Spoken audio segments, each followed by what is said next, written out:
दोस्तों, आज हम बिट्टू मैन एम के एपिसोड 2 की कहानी देखने वाले हैं। इस एपिसोड में हमारे सेकंड मेन कैरेक्टर से इंट्रोड्यूस कराया गया है। हमारी सेकंड मेन कैरेक्टर का नाम हिमिको है और वो 15 साल की लड़की है। एक दिन हिमिको बिट्टू गेम खेल रही होती है और उसकी मुलाकात साकामोतो से होती है।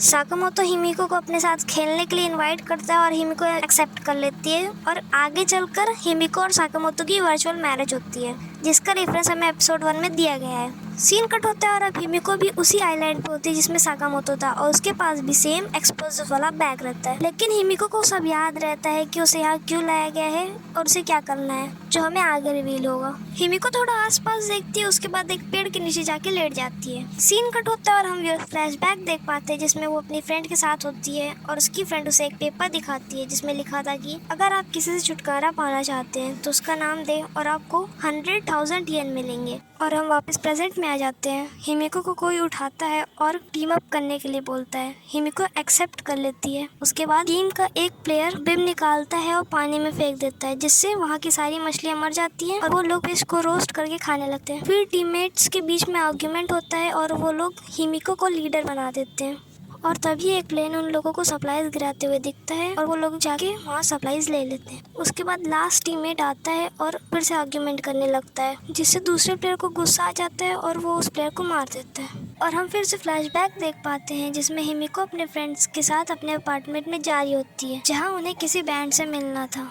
हिमिको अपने फ्रेंड्स को वहाँ छोड़कर कुछ स्नैक्स लेने चली जाती है और कुछ देर बाद जब हिमिको वापस उस बैंड के रूम में आती है तो वो देखती है कि उसकी फ्रेंड्स की हालत काफ़ी बुरी है।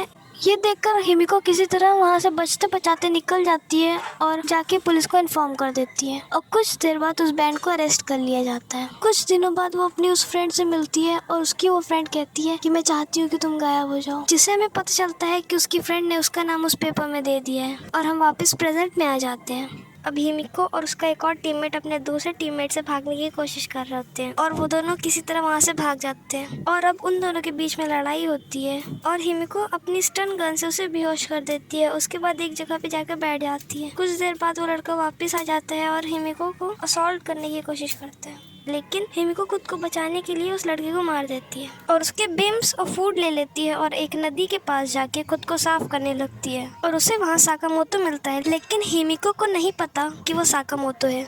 और इसी के साथ सीन कट होता है और एपिसोड खत्म हो जाता है।